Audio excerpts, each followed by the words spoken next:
제가 20년간 미국 재무부에서 국채를 관리하면서 이런 일은 처음 봤습니다. 관세를 때렸더니 우리 돈을 빌리는 비용이 폭발했어요. 그리고 결국 우리가 항복했습니다. 안녕하세요. 저는 데이빗 로저스, 미국 재무부에서 20년간 국가 부채를 관리해온 공무원입니다. 그리고 오늘 여러분께 들려드릴 이야기는 미국이 어떻게 자신의 발등을 찍었는지에 관한 이야기입니다. 2025년 4월 2일 트럼프 대통령이 25% 상호 관세를 발표했을 때 전 세계가 주목한 건 주식시장이었어요. 삼성이 떨어진다. 현대차가 폭락한다. 한국 경제 큰일 났다. 모든 뉴스가 그런 이야기였죠. 하지만 저희 재무부 국채관리실에서는 완전히 다른 일이 벌어지고 있었습니다. 4월 3일 오전 9시 제 컴퓨터 화면에 빨간불이 켜졌어요. 미국 10년 만기 국채 금리가 4.2%에서 4.6%로 급등한 거였습니다. 이상하다. 위험회피 상황이면 돈이 국채로 몰려야 하는데 보통은 이래요. 세계의 위기가 오면 투자자들이 안전한 미국 국채로 돈을 몰아줍니다. 그러면 국채 가격은 오르고 금리는 내려가죠. 그런데 이번엔 정반대였어요. 위기 상황인데도 국채 금리가 치솟고 있었거든요. 제 동료 제니퍼가 황급히 뛰어왔습니다. 데이빗, 이거 봐. 30년 만기 금리도 5%를 넘었어. 그 순간 등골이 서늘해졌어요. 국채 금리 1%포인트 상승이 뭘 의미하는지 아시나요? 연간 320억 달러의 추가 이자 부담입니다. 하루에 약 9천만 달러씩 더 내야 한다는 뜻이에요. 그런데 금리가 0.4%포인트나 뛴 거예요. 하루 만에 연간 128억 달러의 추가 부담이 생긴 겁니다. 제 아내 수진이에게 전화했어요. 수진이는 한국계 미국인이거든요. 여보, 한국 쪽 소식 들어본 거 있어? 한국 정부가 뭔가 특별한 대응을 했나? 아니, 별다른 소식 없던데. 오히려 조용하더라고. 그때 깨달았어요. 한국이 조용한 게 이상하다고. 다음 날, 더 큰 충격이 기다리고 있었습니다. 헤지펀드들이 미국 국채를 대량 매도하기 시작한 거예요. 제가 20년간 본 적 없는 규모였습니다. 제 아들 브래드가 골드만삭스에서 채권 트레이더로 일하는데 그 친구에게서 급히 전화가 왔어요. 아빠, 지금 시장이 완전히 미쳤어. 모든 헤지펀드가 미국 국채를 팔고 있다고. 왜? 무슨 일이야? 관세 때문에 인플레이션이 다시 올라갈 거라고 다들 생각해. 그럼 연준이 금리를 더 올려야 하잖아. 그러면 지금 갖고 있는 국채 가격은 떨어지고. 아, 그렇구나. 악순환이 시작된 거였어요. 관세 물가 상승, 연준 금리 인상, 기존 국채 가치 하락, 국채 매도, 금리 더 상승, 이자 부담 급증. 제가 매일 장관님께 올리는 보고서의 숫자들이 무서워지기 시작했어요. 4월 4일 현재 1일 이자 부담 증가액 2억 1천만 달러. 4월 5일 현재 1일 이자 부담 증가액 2억 8천만 달러. 이게 뭔 말이냐면 관세를 때린 이후로 매일매일 2억 달러 이상씩 빚이자가 늘어나고 있다는 뜻이었어요. 한국을 압박하려고 관세를 때렸는데 우리가 더 큰 돈을 잃고 있는 거였죠. 더 무서운 건 외국인 투자자들도 빠지기 시작했다는 거였어요. 일본 투자자들이 미국 국채 매도에 나섰고 중국은 아예 새로운 매입을 중단했어요. 심지어 사우디아라비아까지도 달러 대신 다른 통화로 거래를 늘리겠다고 발표했고요. 미국의 신용도에 의문을 표한다. 이런 말들이 나오기 시작했어요. 제가 밤잠을 못 이루는 동안 한국은 여전히 조용했습니다. 한국기획재정부에서 낸 공식 성명서를 봤는데 딱 한 줄이었어요. 우리는 미국과의 협력적 해결책을 기다리고 있습니다. 기다리고 있다고요? 뭘 기다린다는 거죠? 일주일 후 정말 믿을 수 없는 일이 벌어졌습니다. 월스트리트 은행들까지 미국 국채 매입을 줄이기 시작한 거예요. 제 아들 브래드에게서 다시 전화가 왔어요. 아빠, 우리 회사에서 미국 국채 포지션을 50% 줄이라고 지시가 내려왔어. 뭐, 골드만삭스가? 왜? 리스크 관리 차원에서 관세 정책이 언제까지 지속될지 모르겠다고. 인플레이션 리스크가 너무 크다고 판단한 거야. 이게 뭘 의미하는지 아시나요? 미국의 대표 투자은행이 자기 나라 국채를 위험하다고 판단한 거예요. 더 충격적인 건 다른 은행들도 똑같이 움직이고 있다는 거였어요. JP모건, 시티그룹, 뱅크 오브 아메리카 모두 국채 보유량을 줄이고 있었어요. 제가 긴급히 월스트리트 주요 인사들과 미팅을 잡았습니다. 여러분, 조국의 국채인데 이러시면 안 되죠. 그들의 대답이 차가웠어요. 데이빗, 우리는 투자자들의 돈을 막고 있어요. 손실을 감수하면서 애국심을 발휘할 수는 없습니다. 관세 정책이 언제 바뀔지, 얼마나 지속될지 아무도 몰라요. 이런 불확실성 하에서는 미국 국채도 그냥 하나의 투자 상품일 뿐이에요. 그 순간 깨달았어요. 우리가 만든 관세 정책이 우리 자신의 신용도를 갉아먹고 있다는 걸. 더 심각한 건 이런 상황이 전 세계로 퍼져나가고 있다는 거였어요. 독일 분데스방크가 미국 국채 비중을 줄이겠다고 발표했고, 스위스 중앙은행도 달러 보유량을 축소한다고 했어요. 심지어 영국까지도 미국의 무역 정책에 대한 우려를 표명하며 국채 매입을 일시 중단했어요. 제가 매일 올리는 보고서의 제목이 바뀌었어요. 국채 금리 상승에 따른 재정 위기 경보. 그런데 한국은 여전히 조용했어요. 한국 언론을 봐도 미국 국채 금리 급등에 대한 분석 기사가 많더군요. 마치 우리 상황을 차분히 관찰하고 있는 것 같았어요. 뭔가 이상했어요. 분명 한국이 타격을 받아야 할 텐데 왜 이렇게 여유로워 보이는 거죠? 4월 중순 저에게 뜻밖의 이메일이 도착했습니다. 한국기획재정부 국제금융국장 박선영이라는 분에게서 온 거였어요. 로저스 담당관님, 안녕하세요. 국제금융시장 안정화 방안에 대해 논의하고 싶은 게 있습니다. 이상했어요. 한국 공무원이 미국 재무부 담당관에게 직접 연락을 하다니. 화상회의로 박선영 국장을 만났는데 첫 인상이 놀라웠어요. 굉장히 차분하고 여유로운 표정이었거든요. 로저스 담당관님, 요즘 고생이 많으시죠? 네. 국채 금리 문제로 머리가 아프네요. 그럴 만하죠. 하루에 2억 달러씩 이자가 늘어나면 잠깐, 이분이 우리 내부 수치를 어떻게 알고 있는 거죠? 박 국장이 웃으며 말했어요. 저희는 전 세계 국채 시장을 모니터링하고 있어요. 미국 국채가 얼마나 어려운 상황인지 잘 알고 있습니다. 그럼 한국도 타격을 받고 있지 않나요? 물론 받고 있죠. 하지만 저희는 이런 상황을 예상하고 있었어요. 예상하고 있었다고요? 박 국장이 화면을 공유하더니 놀라운 자료를 보여줬어요. 이건 저희가 작년에 작성한 시나리오 분석입니다. 미국이 대규모 관세를 부과할 경우 예상되는 금융시장 충격 보고서예요. 그 보고서를 보고 깜짝 놀랐어요. 마치 지금 상황을 예언한 것 같았거든요. 국채 금리 상승, 외국인 투자 이탈, 달러 신뢰도 하락, 모든 게 그대로 맞아떨어지고 있었어요. 그럼 한국은 대응책이 있다는 말씀인가요? 박 국장의 답변이 정말 인상적이었어요. 저희 대응책은 간단해요. 아무것도 하지 않는 거예요. 네. 미국이 스스로 문제를 깨달을 때까지 기다리는 겁니다. 우리가 나서서 뭘 할 필요가 없어요. 시장이 알아서 해결해 줄 테니까요. 그게 무슨... 로저스 담당관님, 질문 하나 드릴게요. 지금 미국 재정에서 가장 큰 문제가 뭐라고 생각하세요? 관세 때문에 생긴 무역 분쟁이요? 아니에요. 미국의 가장 큰 문제는 34조 달러에 달하는 국가부채예요. 그리고 그 이자를 감당하는 것. 박 국장이 계속 설명했어요. 관세로 벌어들이는 돈이 연간 1,000억 달러라고 해봐요. 하지만 국채 금리 1%포인트 상승으로 추가로 나가는 이자가 연간 3,000억 달러가 넘어요. 계산이 안 맞죠? 그 순간 머릿속이 번개 맞은 것처럼 밝아졌어요. 한국이 우리와 정면으로 싸울 이유가 없었던 거예요. 우리가 스스로 무너질 때까지 기다리기만 하면 되니까요. 저희는 처음부터 알고 있었어요. 관세 정책은 지속 불가능하다는 걸.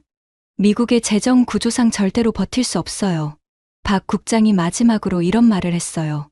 동맹국으로서 조언드리자면 하루빨리 관세 정책을 재검토하시는 게 좋을 것 같아요. 미국의 국가 신용도를 위해서요. 통화를 끝내고 나서 한참을 멍하니 앉아 있었어요. 한국이 정말 한 수 위였구나. 5월 초 드디어 결정적인 순간이 왔습니다.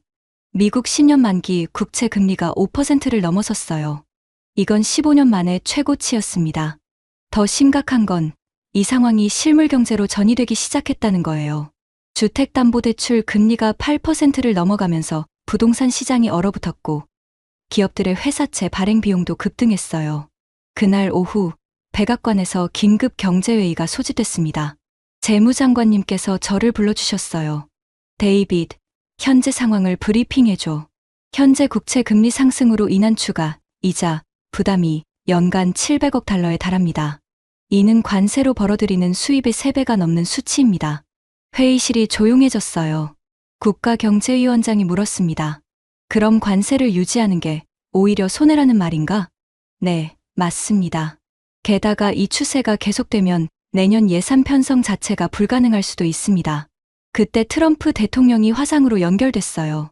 지금 상황이 어떻게 된 건가? 관세로 돈을 벌겠다고 했는데 왜 우리가 더 많은 돈을 잃고 있는 거지? 재무장관님이 설명했어요. 대통령님, 관세 정책으로 인한 인플레이션 우려가 국채 시장에 패닉을 일으켰습니다. 외국인 투자자들이 미국 국채를 매도하면서 금리가 급등한 거예요. 그럼 어떻게 하라는 건가? 그 순간 제가 입을 열었어요. 대통령님, 한국 측에서 제안이 왔습니다. 한국에서 무슨 제안? 한국이 미국 국채를 대량 매입하겠다고 했습니다. 단, 관세 협상이 진전될 경우에 한해서요. 트럼프 대통령의 표정이 바뀌었어요.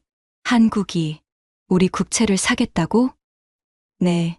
박선영 국장의 말로는 동맹국으로서 미국의 금융 안정에 기여하고 싶다고 했습니다. 사실 이건 박 국장이 정확히 계산한 거였어요. 한국이 미국 국채를 사주면 금리가 안정되고 그 대신 관세 협상에서 유리한 위치를 점할 수 있는 거죠. 윈윈이면서도 사실상 한국이 주도권을 쥐는 구조였어요. 회의가 끝나고 나서 제 아들 브래드에게 전화했어요. 브래드, 시장 상황 어때? 아빠, 한국이 미국 국채 매입 의사를 밝혔다는 소문이 돌고 있어. 벌써 금리가 0.2%포인트 떨어졌어. 그저 소문만으로도 시장이 반응한 거예요. 한국이 얼마나 중요한 플레이어인지 그때 깨달았습니다.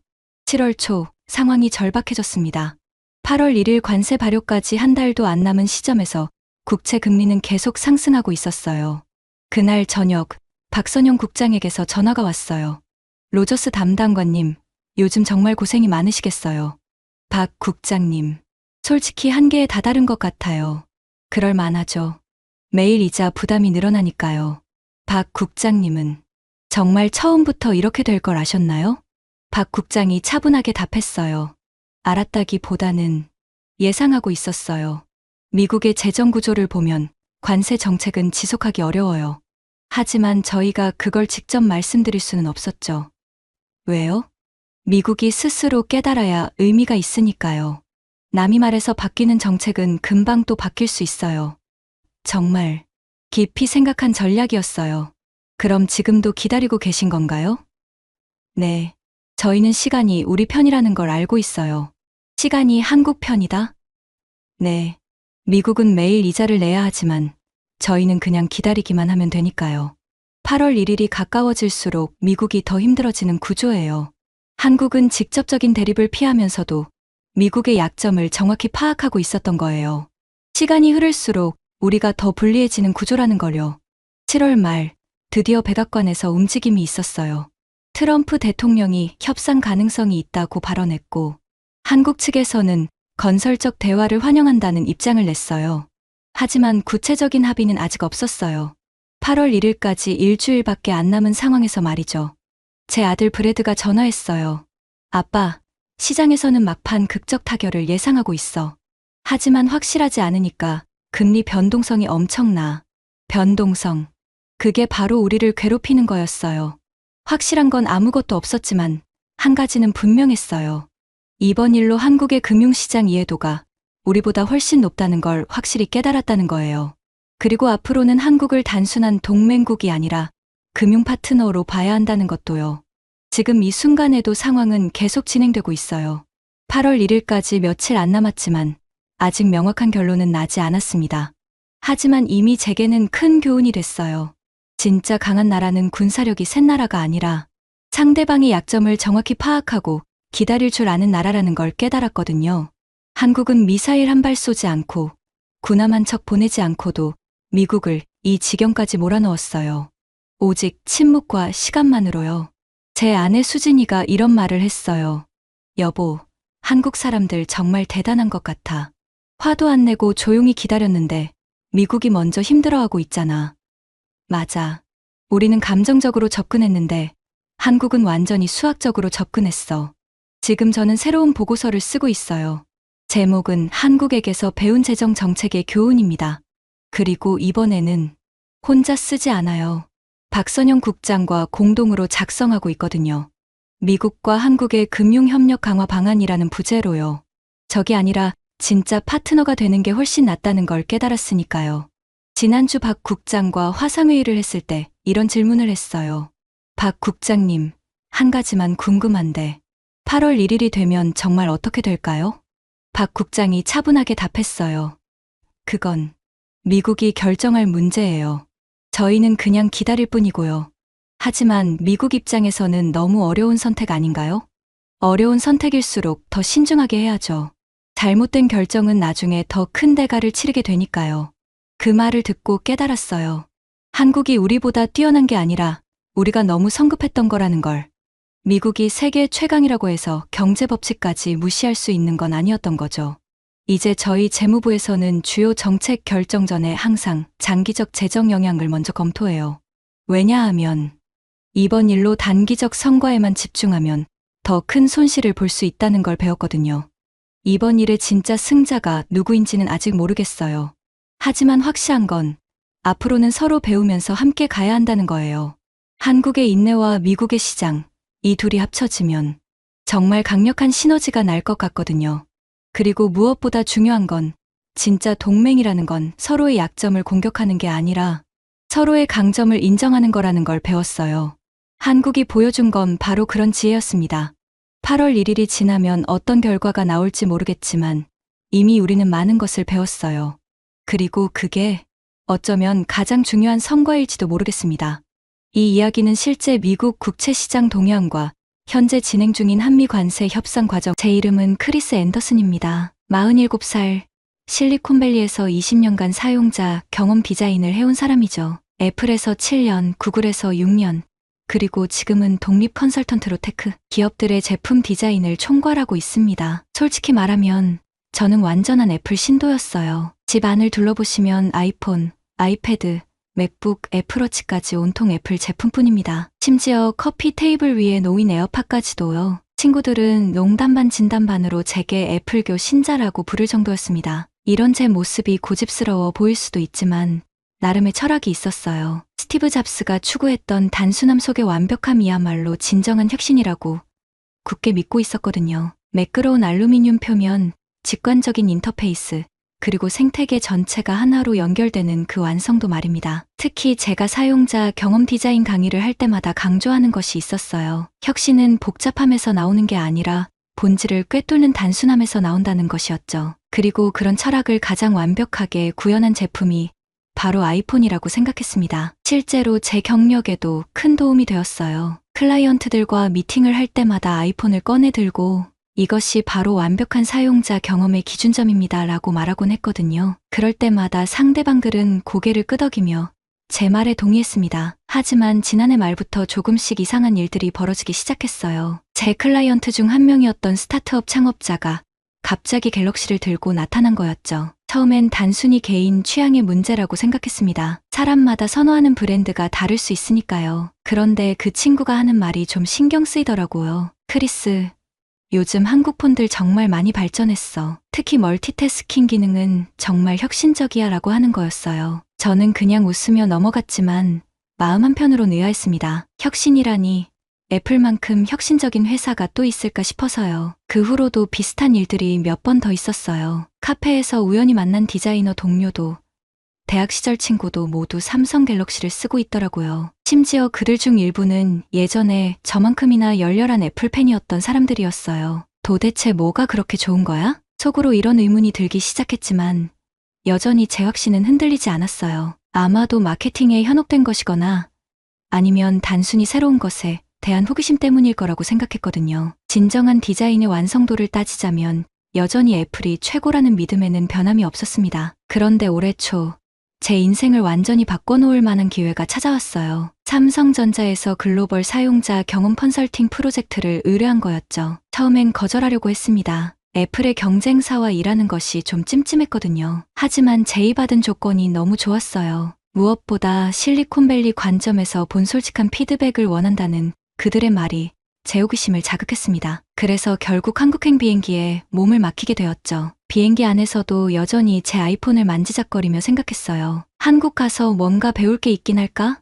솔직히 큰 기대는 하지 않았습니다. 그냥 새로운 경험 정도로 생각하며 서울행 비행기에서 잠이 들었어요. 그때만 해도 몰랐죠. 제가 지금까지 믿어온 모든 것들이 흔들릴 만한 경험이 기다리고 있다는 것을요. 인천공항에 도착한 순간 뭔가 다른 느낌이 들었어요. 공항 자체가 하나의 거대한 디지털 아트 작품 같았거든요. 천장에서 흘러내리는 폭포와 곳곳에 설치된 대형 디스플레이들이 만들어내는 시각적 임팩트가 정말 인상적이었습니다. 택시를 타고 강남구에 있는 삼성전자 디자인 연구소로 향하는 길도 신기했어요. 도시 전체가 마치 미래에서 온 것 같은 느낌이었거든요. 특히 한강을 건너면서 본 스카이라인은 정말 압도적이었습니다. 실리콘밸리와는 완전히 다른 종류의 현대적인 아름다움이랄까요. 연구소에 도착해서 만난 담당자는 박민준이라는 30대 중반의 디자이너였어요. 유창한 영어로 자신을 소개하면서 따뜻하게 맞아주더라고요. 그런데 그가 제일 먼저 한 말이 좀 의외였어요. 크리스님,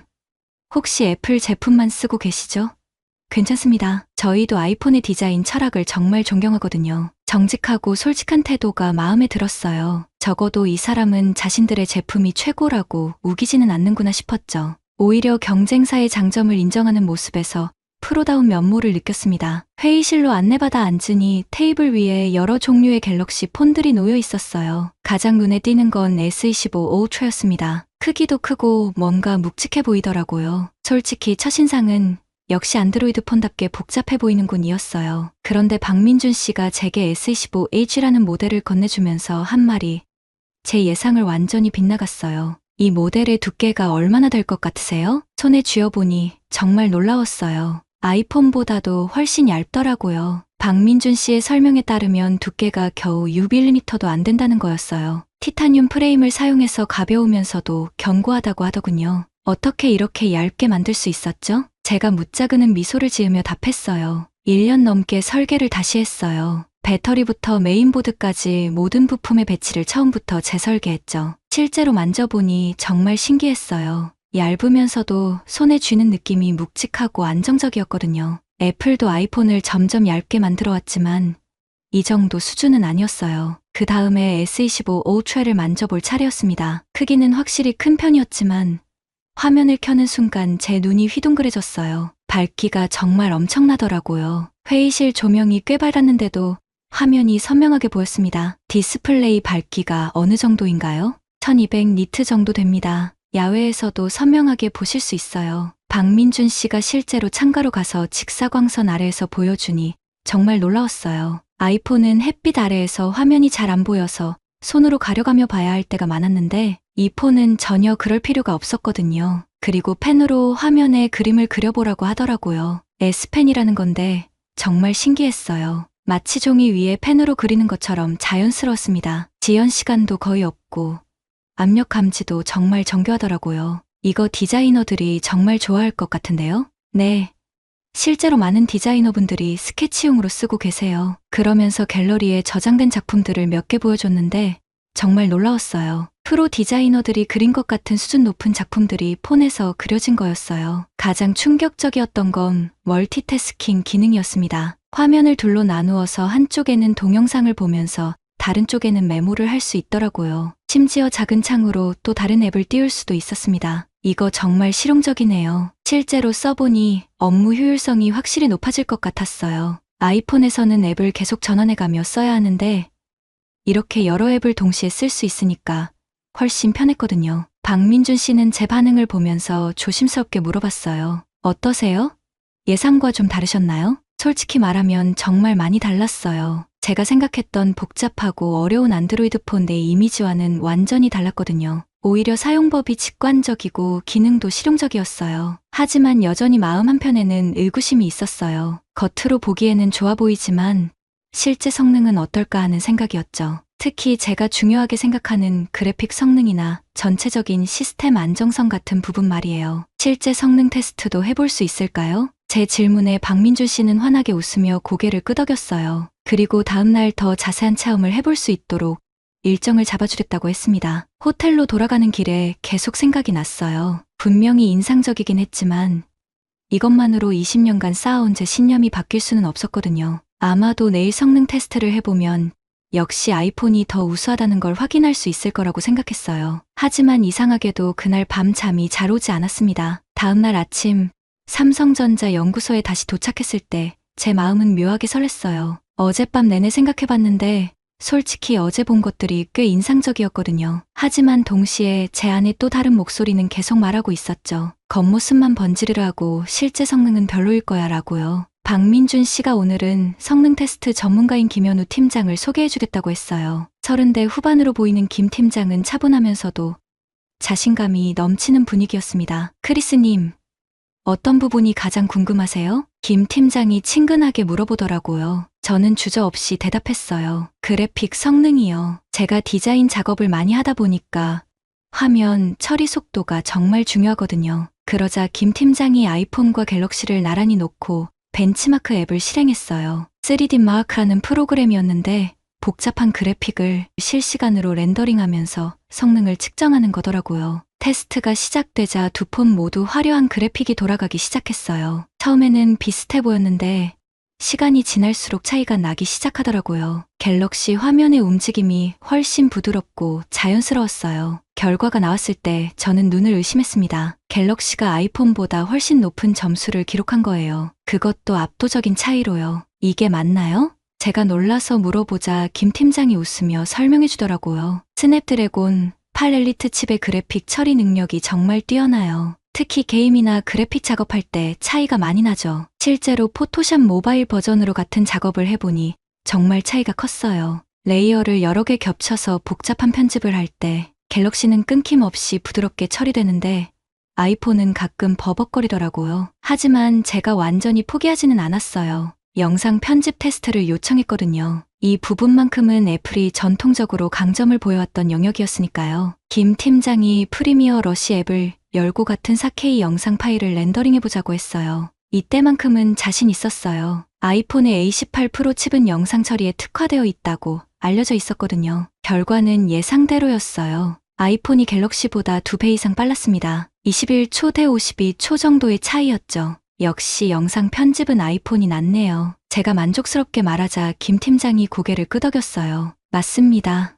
영상 코덱 최적화 부분에서는 애플이 정말 뛰어나죠. 저희도 그 부분을 배우려고 노력하고 있어요. 이런 솔직한 태도가 오히려 더 인상적이었어요. 자신들의 약점을 숨기려 하지 않고 인정하는 모습에서 진정성을 느꼈거든요. 그런데 다음 테스트에서 또 한 번 놀라게 되었어요. 멀티태스킹 성능 테스트였는데 여러 앱을 동시에 실행하면서 전환하는 속도를 측정하는 거였어요. 갤럭시는 정말 놀라웠어요. 12개의 앱을 동시에 켜놓고도 전혀 느려지지 않더라고요. 카메라 앱에서 사진을 찍으면서 동시에 유튜브 영상을 보고 메모장에 글을 쓸 수도 있었어요. 심지어 배경에서 파일을 다운로드하면서도 말이죠. 아이폰도 멀티태스킹이 가능하긴 하지만 이 정도 수준은 아니었어요. 앱을 전환할 때마다 잠깐씩 로딩 시간이 있었거든요. 메모리가 얼마나 되나요? 기본 모델이 12GB이고 울트라 모델은 16GB예요. 아이폰은 8GB였으니까 확실히 차이가 났죠. 하지만 단순히 메모리만의 문제는 아닌 것 같았어요. 시스템 최적화도 정말 잘 되어 있더라고요. 가장 인상적이었던 건 배터리 효율성이었어요. 같은 조건에서 테스트해보니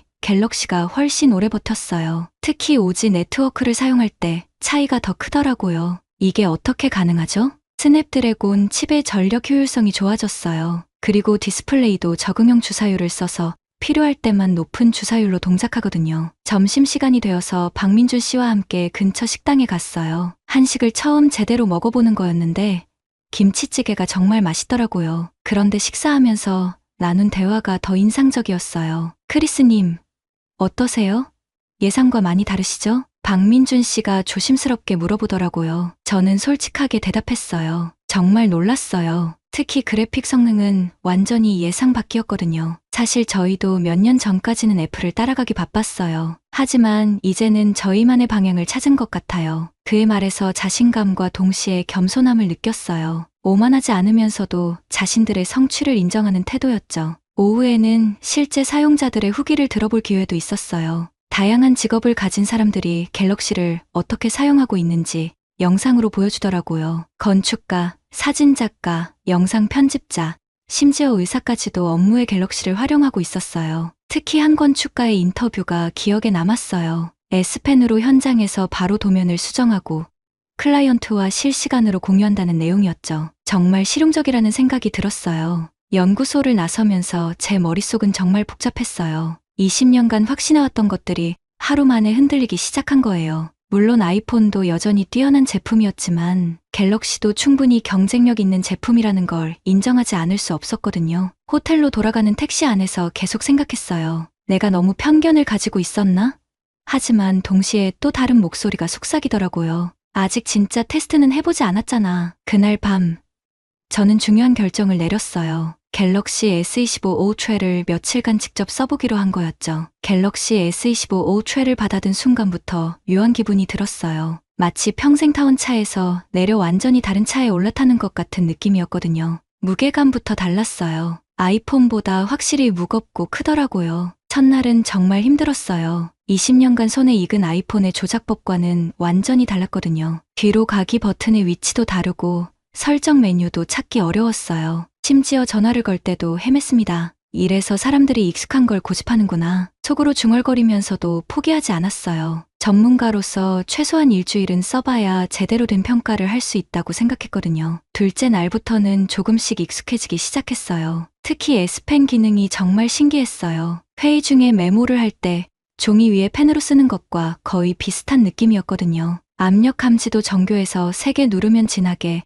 살짝 터치하면 연하게 표현되더라고요. 하지만 진짜 충격은 셋째 날에 받았어요. 카페에서 작업을 하다가 우연히 발견한 건데 화면을 둘로 나누어서 한쪽에는 참고 자료를 보면서 다른 쪽에는 프레젠테이션을 만들 수 있더라고요. 아이폰에서는 앱을 계속 전환해가며 해야 했던 일이 한 화면에서 동시에 가능한 거였어요. 이건 정말 혁신이네. 혼자서 감탄하면서도 한편으로는 불안했어요. 이렇게 좋다면 왜 지금까지 몰랐을까 하는 생각이 들었거든요. 제가 너무 편견에 사로잡혀 있었던 건 아닐까요? 넷째 날, 실리콘밸리에 있는 동료에게 화상통화를 걸었어요. 마이크 톰슨이라는 친구인데 저와 함께 애플에서 일했던 오랜 동료였죠. 45살의 그도 저만큼이나 애플 신봉자였어요. 크리스, 어때?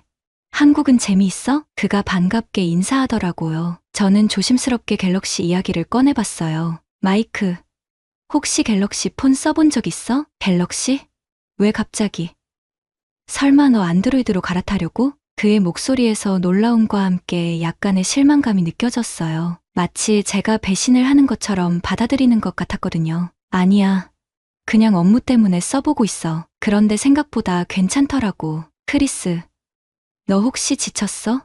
우리가 20년간 쌓아온 철학이 뭔데? 단순함 속의 완벽함이잖아. 그의 말이 제 가슴을 찔렀어요. 맞는 말이었거든요. 저희는 정말 오랫동안 그런 철학을 믿어왔어요. 그런데 지금 제가 하고 있는 일이 그 모든 걸 부정하는 것처럼 느껴졌어요. 전화를 끊은 후 정말 혼란스러웠어요. 제가 지금까지 살아온 방식, 일해온 방식이 모두 틀렸던 걸까요?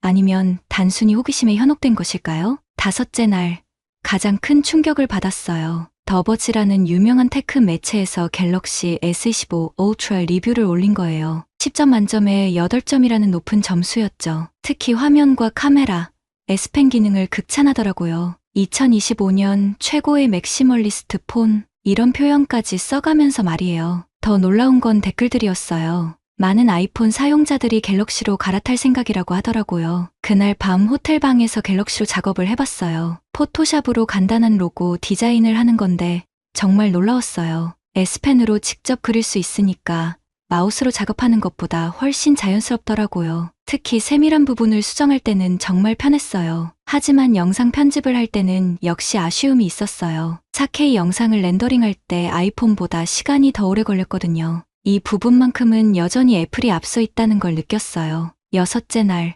박민준 씨와 다시 만났어요. 제 혼란스러운 상태를 솔직하게 털어놓았어요. 정말 어려워요. 20년간 믿어온 것들이 흔들리고 있어서요. 그가 진지한 표정으로 들어주더라고요. 크리스님, 완벽한 제품은 없어요. 저희도 아이폰에서 배울 점이 많다고 생각해요. 중요한 건 사용자가 무엇을 원하느냐죠. 그의 말이 마음에 와닿았어요. 완벽한 제품을 찾는 것이 아니라 사용자에게 맞는 제품을 찾는 것이 더 중요하다는 깨달음이었거든요. 그날 저녁 명동거리를 걸으면서 갤럭시로 사진을 찍어봤어요. 야간 촬영 성능이 정말 뛰어나더라고요. 아이폰으로는 잘 안 보이던 세부 사항들까지 선명하게 찍혔어요. 하지만 여전히 마음 한편에는 의구심이 있었어요. 이 모든 게 일시적인 호기심일 수도 있다는 생각 말이에요. 실리콘밸리로 돌아가면 다시 아이폰을 들고 있을 것 같았거든요. 마지막 날 아침, 거울을 보면서 생각했어요. 과연 나는 누구인가?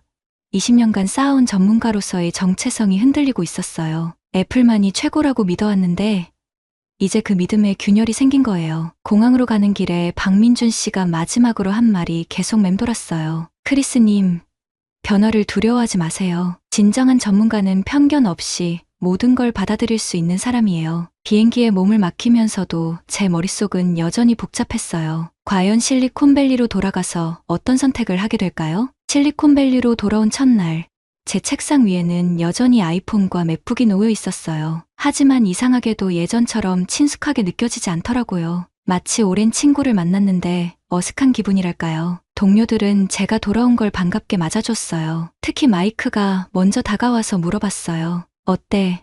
한국 다녀와서 정신 차렸어? 역시 아이폰이 최고지? 그의 농담 섞인 말에 웃으면서도 답변하기가 쉽지 않았어요. 정말로 정신을 차린 건지 아니면 더 혼란스러워진 건지 저 자신도 확실하지 않았거든요. 일주일 후 큰 프로젝트 미팅이 있었어요. 새로운 모바일 앱의 사용자 경험을 설계하는 일이었는데 클라이언트가 특별한 요청을 했어요. 우리 앱은 멀티태스킹이 핵심이에요. 사용자가 여러 작업을 동시에 할 수 있어야 해요. 그 순간 한국에서 경험했던 갤럭시의 멀티태스킹 기능이 떠올랐어요. 화면을 나누어서 여러 앱을 동시에 쓰는 그 놀라운 경험 말이에요. 혹시 안드로이드 버전도 고려해보시는 건 어떨까요? 제가 조심스럽게 제안하자 회의실 분위기가 순간 조용해졌어요. 평소 제가 애플만 고집했던 걸 알고 있던 동료들이 놀란 거였죠. 마이크가 의아한 표정으로 물어봤어요. 크리스, 너 정말 괜찮아? 갑자기 왜 안드로이드 얘기를? 아니야. 그냥 사용자 경험 관점에서 더 나은 선택지가 있을 수도 있다는 생각이 들어서. 클라이언트는 오히려 관심을 보였어요. 그들도 안드로이드의 멀티태스킹 기능에 대해 들어본 적이 있다고 하더라고요. 그날 저녁 집에 돌아와서 한국에서 가져온 갤럭시를 다시 꺼내봤어요. 일주일 만에 만지는 건데도 여전히 손에 익숙하게 느껴졌어요. 그리고 문득 깨달았죠. 제가 찾고 있던 건 완벽한 제품이 아니라 적재적소에 맞는 도구였다는 걸요. 2달이 지난 후 놀라운 일이 벌어졌어요. 제가 제안한 안드로이드 기반 멀티태스킹 앱이 클라이언트로부터 극찬을 받은 거예요. 특히 갤럭시의 화면, 분할 기능을 활용한 부분이 혁신적이라는 평가였죠. 크리스, 이런 아이디어는 어떻게 생각해낸 거야? 프로젝트 매니저가 감탄하며 물어보더라고요. 저는 솔직하게 대답했어요. 한국에서 직접 경험해본 거예요. 선입견을 버리고 열린 마음으로 봤더니 정말 좋은 기능들이 많더라고요. 그 후로 제 업무 방식이 완전히 바뀌었어요. 아이폰과 갤럭시를 모두 쓰기 시작한 거예요. 영상 편집이나 사진 작업을 할 때는 아이폰을, 멀티태스킹이나 노트 필기가 필요할 때는 갤럭시를 사용했어요. 처음에는 동료들이 이상하게 바라봤어요. 하지만 시간이 지나면서 제 작업 효율이 눈에 띄게 높아지는 걸 보고는 오히려 궁금해하기 시작했어요. 크리스, 정말 2개 다 쓰는 게 나아? 마이크가 어느 날 진지하게 물어봤어요. 저는 실제로 보여줬어요. 갤럭시로 클라이언트와 화상통화를 하면서 동시에 메모를 작성하고 필요한 자료를 찾는 모습을요. 와, 이거 정말 편하네. 그의 반응을 보며 뿌듯했어요. 제가 한국에서 느꼈던 그 놀라움을 다른 사람도 경험하고 있다는 게 기뻤거든요. 반년이 지난 어느 날 더욱 놀라운 소식을 들었어요. 제가 디자인한 멀티태스킹 앱이 구글 플레이 스토어에서 우수 앱으로 선정된 거예요. 그것도 갤럭시의 고유 기능들을 잘 활용했다는 이유로요. 크리스,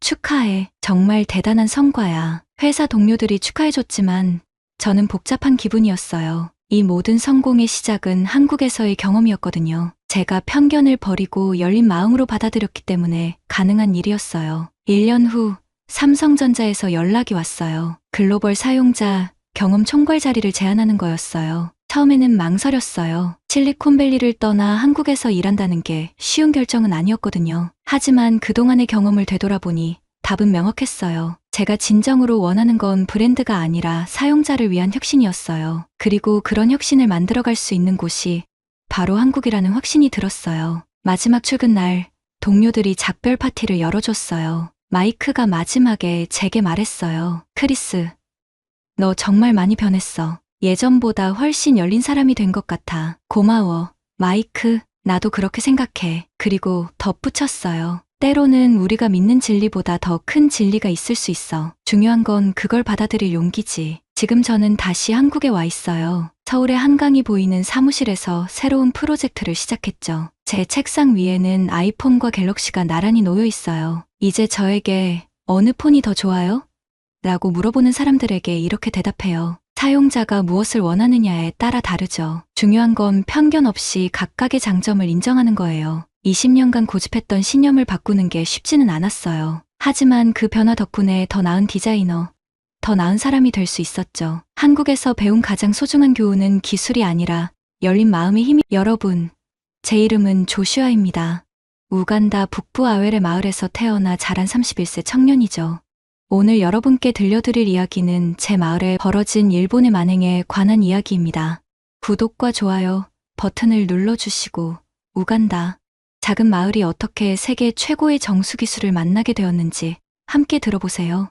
2019년 3월 건기가 절정에 달했을 때였습니다. 마을 사람들은 매일 5km 떨어진 강까지 걸어가 흙탕물을 길어와야 했어요. 아이들은 설사병에 시달렸고 임신한 여성들은 무거운 물동이를 이고 다니다 유산하는 일도 있었습니다. 그때 저는 마을 청년의 대표로서 주민들의 고통을 덜어줄 방법을 찾고 있었어요. 어느 날 오후 하얀 랜드크루저 2대가 마을 입구에 나타났습니다. 차에서 내린 것은 일본 NGO 직원들이었어요. 깔끔한 셔츠를 입은 미유키라는 일본 여성이 저희에게 다가왔습니다. 그녀는 통역사를 통해 말했어요. 여러분의 식수 문제를 해결해드리러 왔습니다. 저희가 가져온 정수 시스템이면 충분합니다. 그날 미유키는 우리 마을 회관에서 프레젠테이션을 했어요. 파워포인트 화면에는 반짝이는 스테인리스 탱크와 복잡한 파이프들이 연결된 정수 시설이 나타났습니다. 그녀는 자신 있게 설명했어요. 이 시스템은 하루에 4톤의 깨끗한 물을 생산할 수 있습니다. 태양광 패널로 작동하고 6개월마다 필터만 교체하면 됩니다.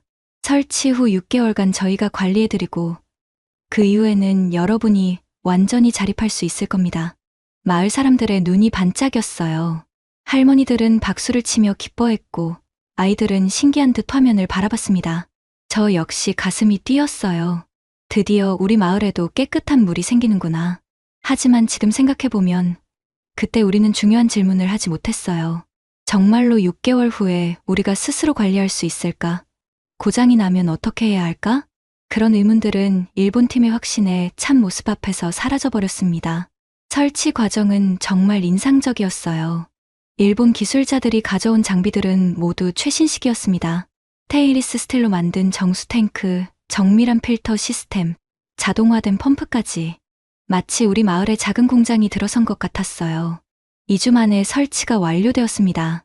시운전 날 투명하고 깨끗한 물이 수도꼭지에서 흘러나오는 것을 본 순간을 잊을 수 없어요. 할머니 아코타는 눈물을 흘리며 말했습니다. 70년을 살면서 이렇게 깨끗한 물은 처음 봐요.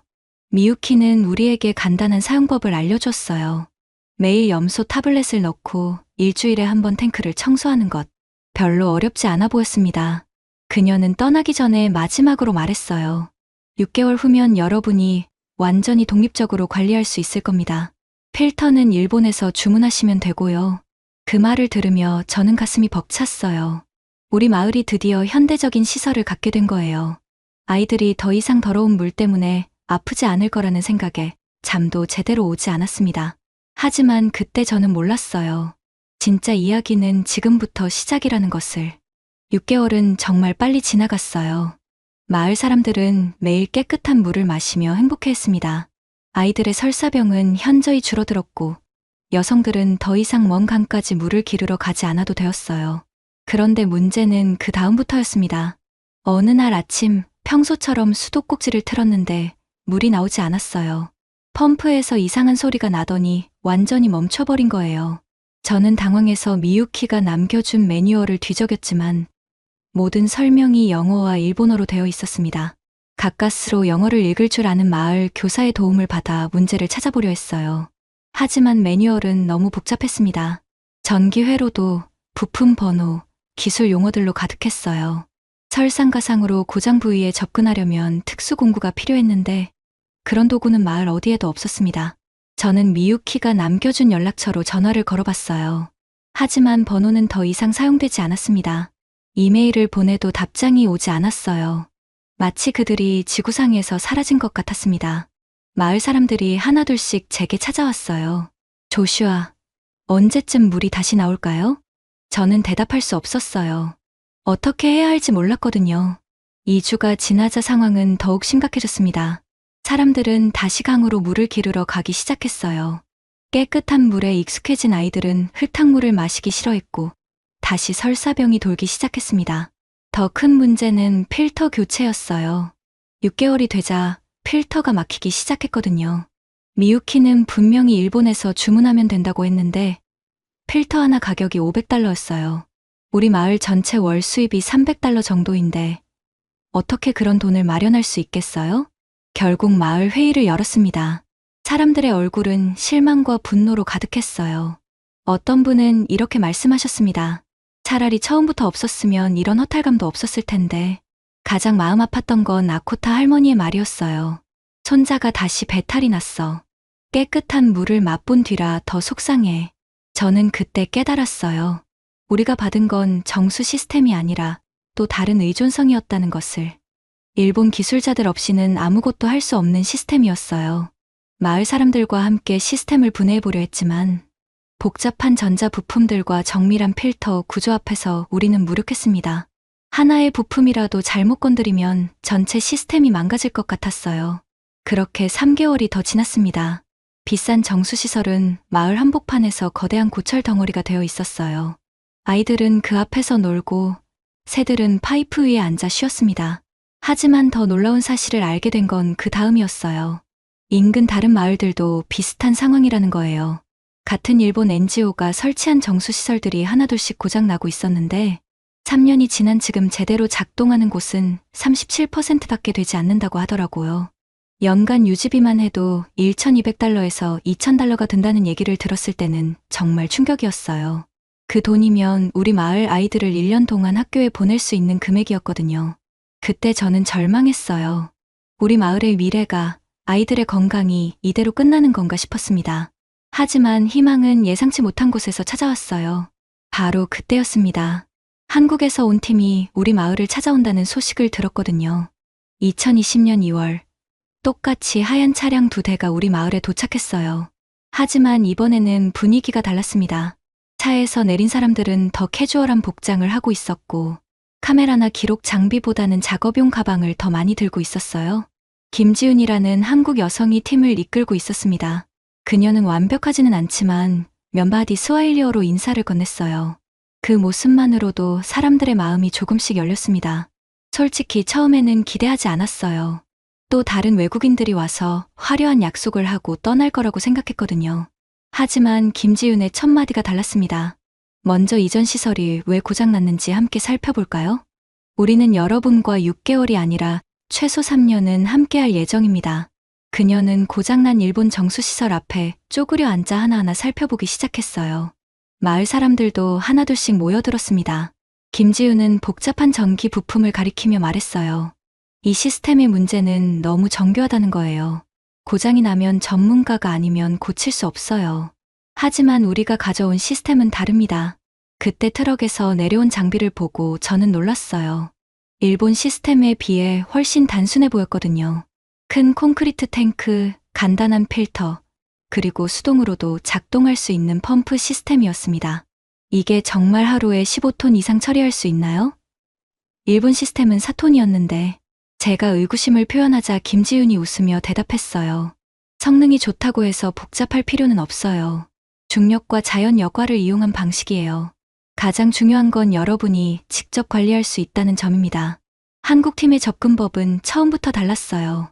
설치 첫날부터 마을 청년 5명을 선발해서 함께 작업하게 했거든요.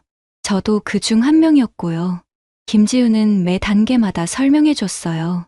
이 파이프는 왜 여기에 연결하는지, 이 밸브는 어떻게 조작하는지, 고장나면 어느 부분을 먼저 확인해야 하는지. 그녀가 가져온 교육 자료는 그림으로 되어 있었어요.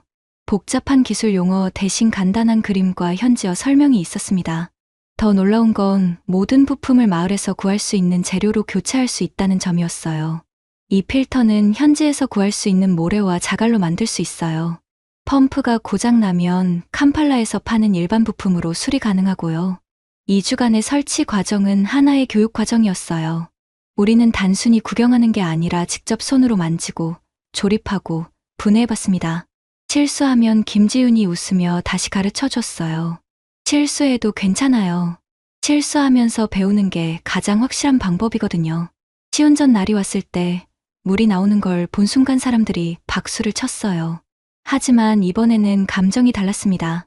이 시스템이 어떻게 작동하는지 알고 있었으니까요. 더 놀라운 사실이 있었어요. 하루 생산량이 정말로 15톤이 넘었거든요. 일본 시스템의 거의 4배였어요. 게다가 전기 없이도 중력만으로 작동했습니다. 하지만 진짜 차이는 그 다음에 나타났어요. 김지우는 떠나지 않았거든요. 그녀는 마을에 임시 거처를 마련하고 3개월 동안 우리와 함께 지냈어요. 그 3개월 동안 우리는 정말 많은 걸 배웠습니다. 정수시설 관리뿐만 아니라 수질검사법, 간단한 수리법, 심지어 부기까지요. 마을 회계 담당자에게는 시설 운영비 관리법을 가르쳐 줬어요. 연간 유지비는 $500 정도면 충분해요. 필터 교체비까지 포함해서요. 그 말을 들었을 때 정말 믿어지지 않았어요. 일본 시스템은 연간 $2,000가 들었는데 4분의 1 비용으로 더 많은 물을 생산할 수 있다니. 김지윤이 떠나기 전 마지막 날, 마을 사람들이 모여서 작별 인사를 했어요. 하지만 그녀는 말했어요. 이게 끝이 아니에요. 6개월마다 점검차 방문할 거고 문제가 생기면 언제든 연락하세요. 하지만 이제 여러분이 충분히 관리할 수 있을 거예요. 정말로 달랐어요. 한국 팀은 기술을 주고 간 게 아니라 사람을 키우고 간 거였어요. 김지윤이 떠난 후 첫 번째 시험이 찾아왔어요. 설치한 지 한 달 후 펌프에서 이상한 소리가 나기 시작했거든요. 예전 같았으면 당황했겠지만 이번에는 달랐습니다. 교육받은 대로 차근차근 점검해봤어요. 펌프 내부에 작은 돌멩이가 끼어 있었더라고요. 15분 만에 문제를 해결했습니다. 그 순간 정말 뿌듯했어요. 우리가 스스로 고쳤거든요. 6개월 후 김지윤이 약속대로 다시 찾아왔어요. 그녀는 우리가 관리하고 있는 시설을 꼼꼼히 살펴보더니 만족스러운 표정을 지었습니다. 정말 잘 관리하고 계시네요. 수질 상태도 완벽하고요. 그때 그녀가 새로운 제안을 했어요. 이제 다음 단계로 넘어가 볼까요? 여러분이 인근 마을에도 이 기술을 전수할 수 있을 것 같은데요. 저는 깜짝 놀랐어요. 우리가 다른 마을을 도울 수 있다는 생각은 해본 적이 없었거든요. 하지만 김지윤은 진지했어요. 조슈아 씨와 함께 교육받은 청년들이 이제 충분한 실력을 갖췄어요. 기술을 나누는 것이야말로 진정한 자립이죠. 그렇게 저는 지역 기술자가 되었어요. 김지윤과 함께 인근 3개 마을을 다니며 같은 정수 시스템을 설치했습니다. 이번에는 제가 마을 사람들을 교육시키는 역할을 맡았어요. 처음에는 긴장됐지만 김지윤이 옆에서 도와줬습니다. 무엇보다 제가 같은 지역 사람이다 보니 마을 사람들이 더 쉽게 받아들였어요. 조슈아가 할 수 있으면 우리도 할 수 있지. 그런 반응이었죠. 2년째 되던 해 정말 놀라운 일이 벌어졌어요. 인근 마을에서 큰 고장이 났는데 48시간 만에 자체적으로 해결한 거예요. 제가 가르쳐준 기술자가 문제를 진단하고 수리까지 완벽하게 해낸 거였습니다. 김지윤은 그 소식을 듣고 정말 기뻐했어요. 이것이 바로 지속 가능한 개발이에요. 기술을 받는 게 아니라 기술을 만들어가는 거죠. 3년이 지난 지금 우리 지역 4개 마을의 정수시설은 모두 정상 작동하고 있어요. 한국 기술자들이 설치한 시설들의 86% 이상이 여전히 운영되고 있다는 통계를 들었을 때 정말 자랑스러웠습니다. 더욱 놀라운 변화는 사람들에게서 나타났어요. 아코타 할머니는 이제 다른 마을 할머니들에게 위생 교육을 시키고 있어요. 깨끗한 물의 중요성을 누구보다 잘 알고 있으니까요. 내 손자는 3년 동안 한 번도 설사병에 걸린 적이 없어요. 이제 다른 아이들도 그렇게 만들고 싶어요. 할머니의 말씀을 들으며 가슴이 뭉클했어요. 마을 경제에도 변화가 생겼어요. 여성들이 더 이상 물을 기르러 가지 않아도 되니까 다른 일을 할 수 있게 되었거든요. 작은 텃밭을 가꾸고 수공예품을 만들어 팔기 시작했어요.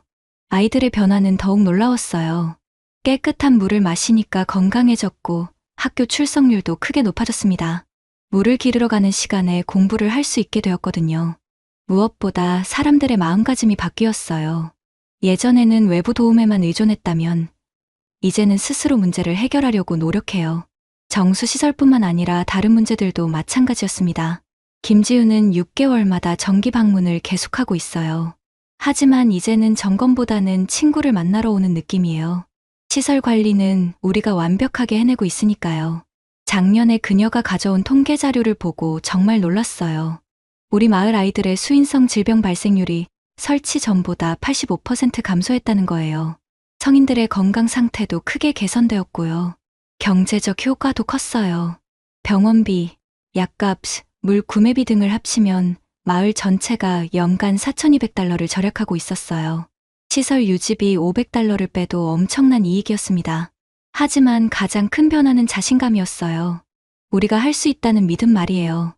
예전에는 우리는 가난하고 배우지 못해서 안 되라고 생각했다면 이제는 우리도 충분히 할 수 있어라고 생각해요. 이런 모든 변화가 단순히 기술 때문만은 아니에요.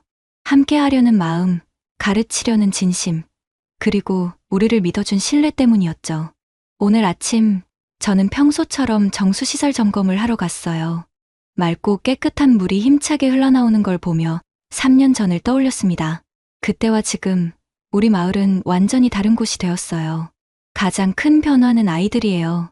예전에는 늘 배탈에 시달리던 아이들이 이제는 건강하게 뛰어놀고 있어요. 학교 선생님은 아이들의 집중력이 훨씬 좋아졌다고 말씀하시더라고요. 깨끗한 물을 마시니까 몸이 건강해지고 그러니까 공부도 더 잘하게 된 거죠. 아코타 할머니는 이제 마을의 보건 지도자가 되셨어요. 다른 할머니들에게 위생의 중요성을 가르치시고 아픈 아이들을 돌봐주세요.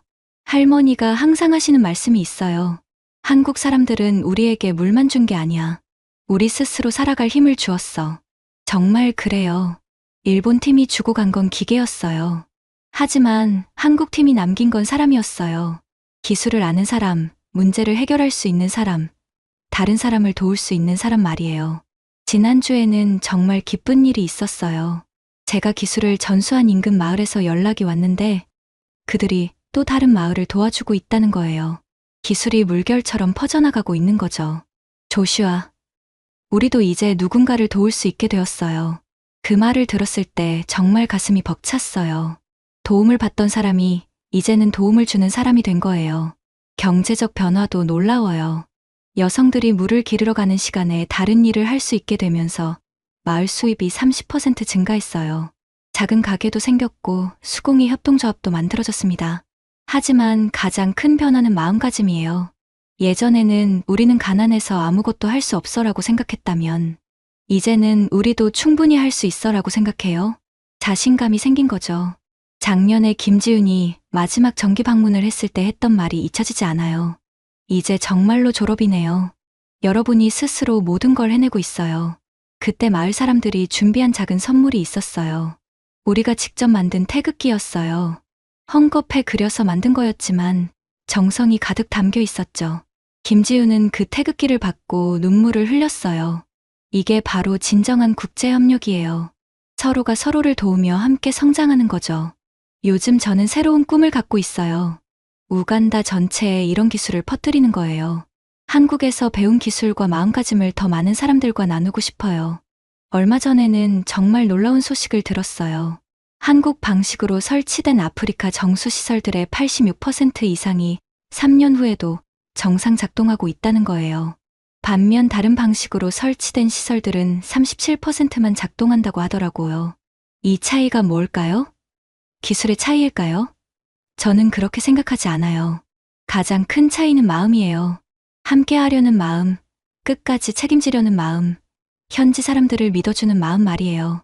오늘도 아이들이 정수대 앞에서 물을 받아 마시며 웃고 있어요. 그 맑은 웃음소리를 들으며 저는 다시 한번 깨달아요. 한국이 우리에게 준 건 물이 아니라 희망이었다는 것을. 한국 사람들에게 전하고 싶은 말이 있어요. 여러분이 우리에게 해준 일이 얼마나 큰 변화를 만들어냈는지 알아주세요. 한 사람의 삶을 바꾸고, 한 마을을 바꾸고, 이제는 지역 전체를 바꾸고 있어요. 이 영상을 보시는 분들께도 부탁드려요. 좋아요와 구독, 그리고 알림 설정까지 해주세요. 더 많은 사람들이 이런 따뜻한 이야기를 알게 되기를 바라거든요. 그리고 기회가 된다면 우간다에 놀러 오세요.